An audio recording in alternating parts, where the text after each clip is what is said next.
আসসালামু আলাইকুম দর্শক, আপনারা সবাই কেমন আছেন? নিশ্চয়ই আল্লাহর রহমতে ভালো আছেন। আজকের ভিডিও টপিক হলো গ্রিজার। গ্রিজারের লাইন কিভাবে টানবেন। অনেক নতুন মিস্ত্রি আছে গ্রিজারের লাইন টানতে ভয় পায়। ভয়ের কোনো কারণ নাই। আপনারা আমার ভিডিওটা সম্পূর্ণ দেখুন, তাহলেই আপনারা বুঝতে পারবেন কিভাবে লাইন টানা যায় খুব সহজে। আমিও কিন্তু এরকম ভিডিও দেখে তারপরে শিখছি। এখন কোনো সমস্যা নাই, আপনিও শিখতে পারবেন। তাই আমার ভিডিওটা সম্পূর্ণ দেখুন। আর আপনি যদি আমার চ্যানেলের নতুন দর্শক হয়ে থাকেন, এরকম টেকনোলজি ভিডিও পেতে আমাদের সাথে থাকুন। চলুন তাহলে মূল ভিডিও শুরু করা যাক।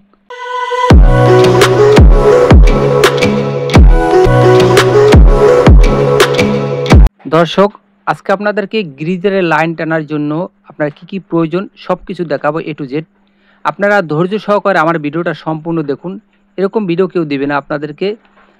আমি শুধু এরকম টেকনোলজি ভিডিও আপনি দিয়ে থাকি। আপনারা আমার ভিডিও থেকে অনেক কিছু শিখতে পারবেন। আপনারা ধৈর্য ধারণ করে ভিডিওটা সম্পূর্ণ দেখুন। এখানে দেখুন আমি ফিটিং করছি। আমি পারতাম একটা ফিটিং করতাম, আপনাদেরকে সময় যাইতো, কিন্তু আমি ফিটিং করে আপনাদেরকে দেখাতেছি। প্রথমে আপনারা কাজ করবেন, 3টা কনসেল কল নেবেন। একটা 3/4T নেবেন, আর কনসেল কলগুলো 3/4। আর আপনাদের এলবো প্রয়োজন হবে, নিপিল প্রয়োজন হবে। মাঝখানে একটা টি দিয়ে তারপর একটা নিপিল দিবেন, তারপর কনসোল কল দিবেন। এদিকেও আবার আপনি করবেন, মাঝখানে একটা নিপিল দিয়ে তারপর কনসোল কল দিবেন। আবার উপরের দিকেও আপনার ঝর্নার যে চাবিটা কনসোল কল, সেটাও আপনার একটা নিপিল দিয়ে তারপর একটা কনসোল কল দিবেন। তারপর উপরে যতটুকু প্রয়োজন হয় ততটুকু আপনারা ছাদের উপর দিবেন। আর আমি কলের জন্য নিচে 8 ইঞ্চি নিছি। এ জায়গায় দেখুন 200 মিলিমিটার 8 ইঞ্চি। আমি এই জায়গায় কনসেল কলের পর নিপিল দিয়ে তারপর একটি এলবো দিছি। এলবোর নিচে আমি 8 ইঞ্চি শর্ট পিস কেটে প্যাচ কাটতে আসি। আপনারা দেখুন ডাইস দিয়ে। এটা দিলে আপনারা দুই দিকে সমান রাখবেন 8 ইঞ্চি করে।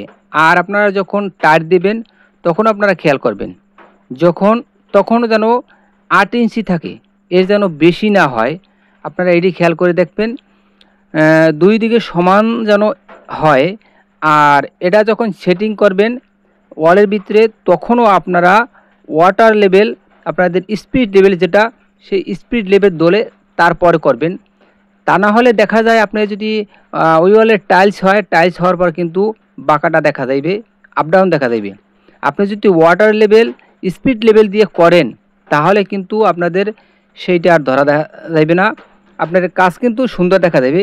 আপনার কাজ এখন করে দেবেন, কিন্তু পরবর্তীতে দেখা যায় যে যদি স্পিড লেভেল না নেন তাহলে কিন্তু সুন্দরতাটা দেখা যাবে না।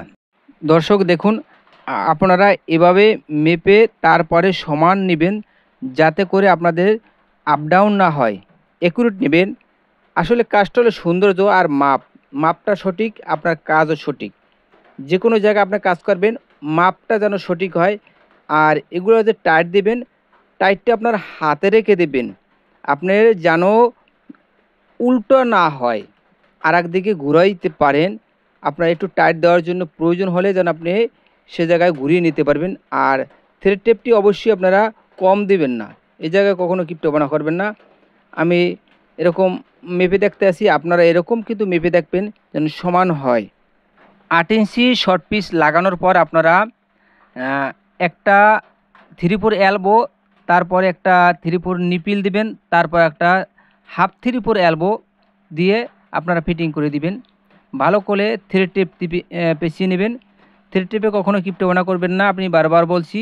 থ্রেড টেপে কিপটোবানা করলে আপনাদের লস খুলতে হতে পারে, ওই জায়গায় লুজ ফিটিং থাকতে পারে। আপনারা আবার অতিরিক্ত দেবেন না, যতটুকু প্রয়োজন আপনারা দিবেন, তাতে আপনাদের কাজটাই অনেক সুন্দর হবে। আমি দিতে আসি। আপনারা এরকম থ্রেড টেপ পেঁচিয়ে তারপর আপনারা এরকম ফিটিং করবেন। তারপর আপনাদেরকে ওয়ালে কিভাবে ফিটিং করব আপনাদের পরবর্তী ভিডিওতে আপনাদেরকে ওয়ালে ফিটিং করা দেখাবো। দর্শক, আজকে এখানেই বিদায়। আপনাদের পরবর্তী ভিডিও দেখার জন্য আপনাদেরকে আমন্ত্রণ। আসসালামু আলাইকুম, ভালো থাকবেন।